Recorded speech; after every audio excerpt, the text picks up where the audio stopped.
에릭다이어는 굉장히 작고 소중한 원입니다. 맨유전 때 경합 성공률이 8점 몇 프로였어요.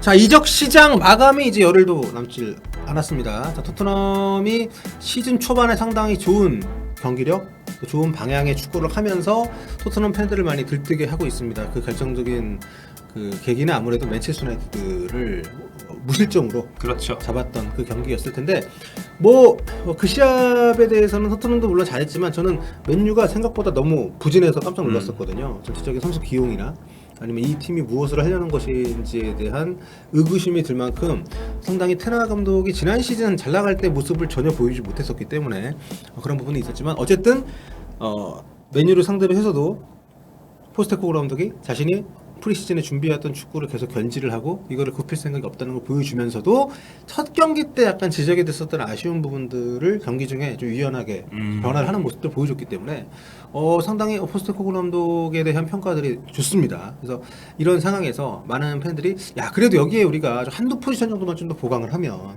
더 나아지지 않겠냐, 이런 얘기들이 나오고 있는데, 그래서 남은 이적 시장 동안 과연 토트넘이 어떻게 될 것인지에 대한, 어떤 방향을 갈 것인지에 대한 얘기들이 계속 나오고 있습니다. 지금 가장 이제 많이 거론이 되고 있는 것은, 여러분, 이게 우리만 하는 얘기가 아니고 토트넘이 잘하고 있는 가장 큰 이유는 한 선수 때문이다. 혹시 빠진 선수인가요? 그렇죠. 아. 에릭 다이어가 안 나와서 토트넘이 이렇게 달라진 거다. 실제로 그런 얘기들을 정말 많이 하고 있습니다.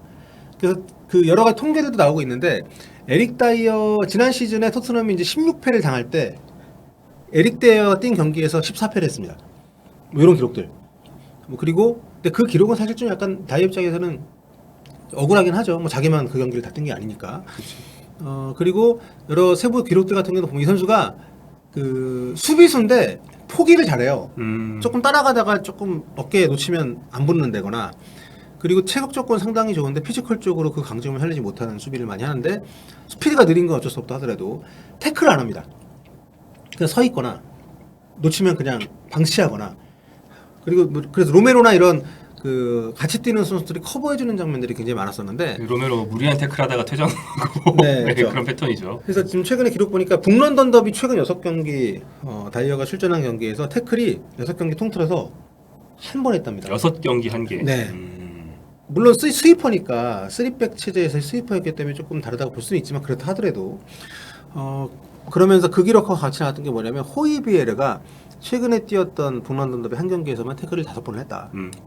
그러니까 이런 수비수로서의 마음 자세가 아닌 선수를 계속 수비의 핵심으로 쓴다는 것은 무리가 있고, 그게 토트넘의 부진의 원인이었다, 뭐 이런 얘기들이 나오고 있는 건데, 그러면서 지금 요 이제 지표가 이제 프리미어리그 주요 수비수들의 경합 성공률에 대한 그 지표인데, 지난 시즌이네요. 22-23 시즌. 네, 그렇습니다. 최소한 25경기 이상, 그 2150분 이상을 뛴 그런 선수들 기록인데, 그리고 이제 그 경기당 평균 3.8회 수비 경합을 했던 선수들 대상으로 한 이 기록인데, 여기 보면 이제 판다이크가 압도적이네요. 이제 세로축, Y축이 디펜시브 듀얼 원, 그러니까 수비 경합 승리고, 네. 가로축이 에어리얼 듀얼 원, 공중 경합 승리인데, 네. 반다이크는 제공권과 발루한 수비 모두 압도적인 수치를 가지고 있네요. 그렇습니다. 에릭 다이어와 이제 벤 데이비스가 벤 데이비스가 형이 이렇게 많이 뛰었나? 두 선수가 다 이렇게 아래쪽에 있는 것을 볼 수가 있고, 특히 이제 에릭 다이어 같은 경우에는 공중볼 성공률도 리그 한 평균치 정도 된다고 볼 수 있을 것 같고, 반면에 전체적인 수비 경합 상황에서의 승률이 50% 살짝 넘는, 이거는 솔직히 좀 문제가 많죠.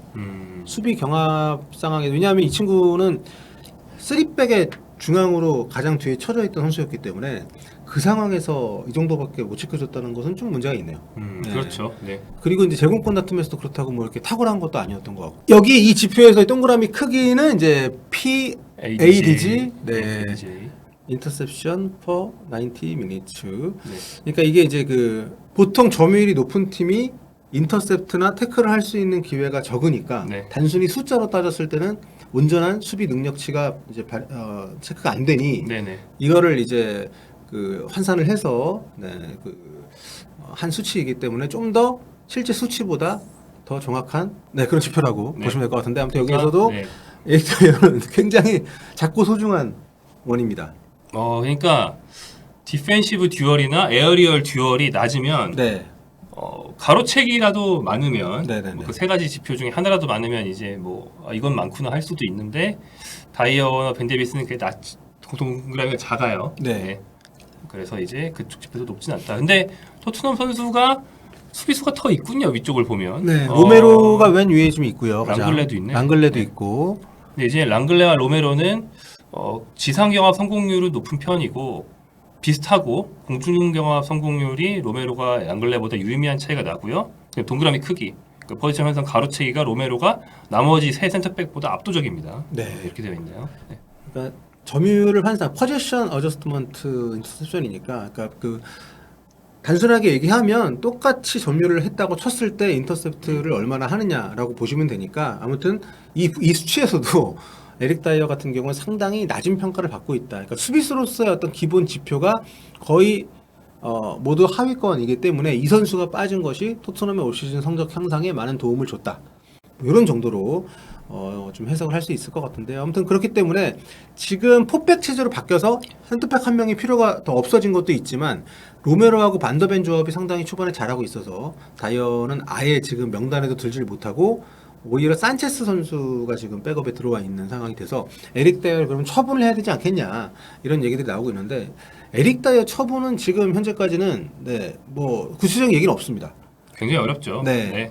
몸값도 일단 싸지 않고 또 원하는 팀이 있을지에 대한 것도 좀 전혀 전망이 안 나오고 있어서 다들 선발을 안 쓰더라도 백업으로는 쓰지 않겠나 했었는데 포스트코글루 감독이 프리시즌 때 몇 경기 써보고 나서 야 안 되겠다 이렇게 판단을 한 것이 아닌가. 네.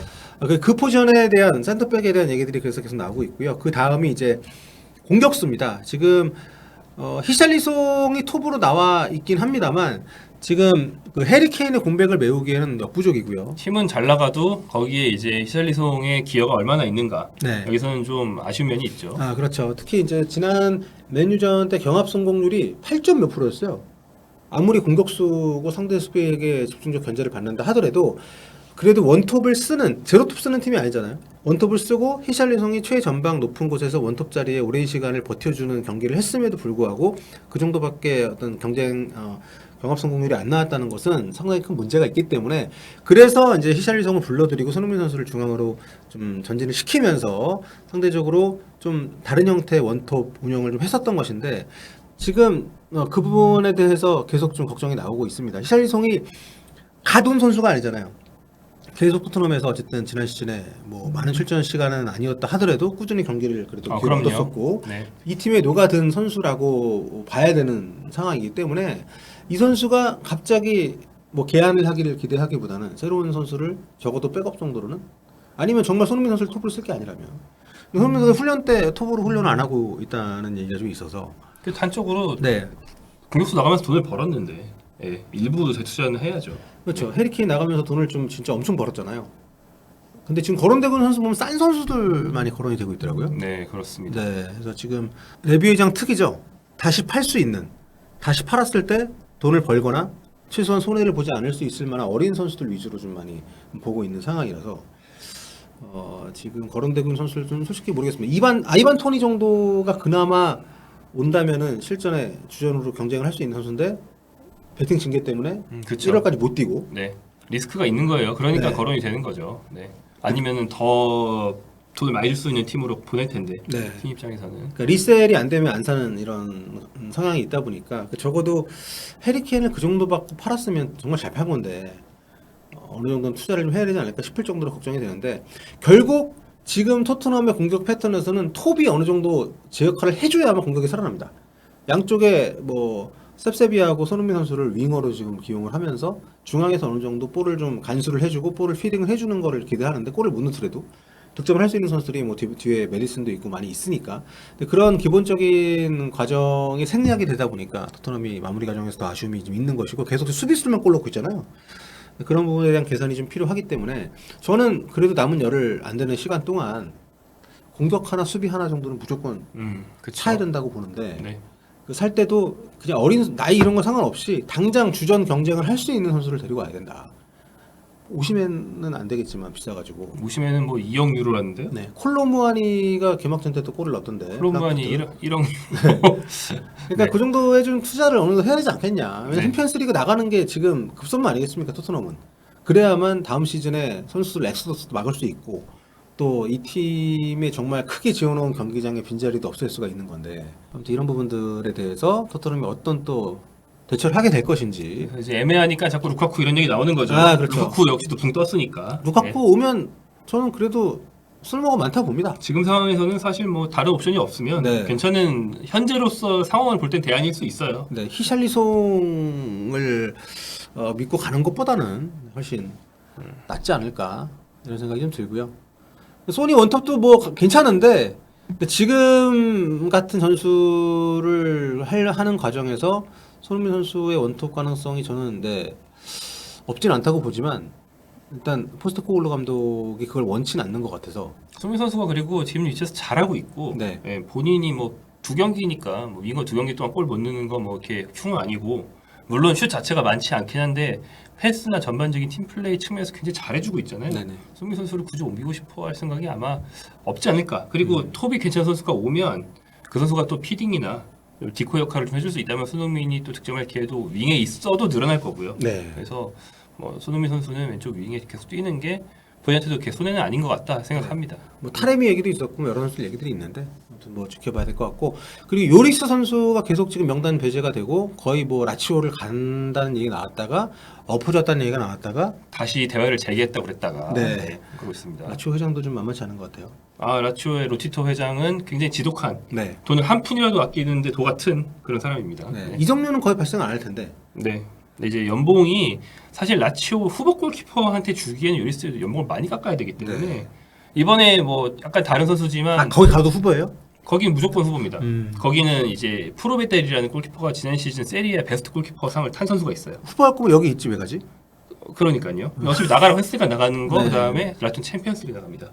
그래서 아마 세리 팀들이 많이 그렇게 하는데 리그 프로베델 챔스 요리스 이렇게 할 수도 있어요. 경험도 네. 있고 뭐 챔스 네. 결승도 뛰었고 하니까 네. 그런 상황이고 지금 토트넘은 사오는 것도 사오지만 이제 처리해야 될 선수들이 꽤 많아서 호이비에르도 뭐 얘기 나오고 있고 좀 차근차근 정리가 돼야 될 것 같아서 앞으로 남은 이적 시간 동안 상당히 바쁜 시간을 보내지 않을까 생각이 듭니다.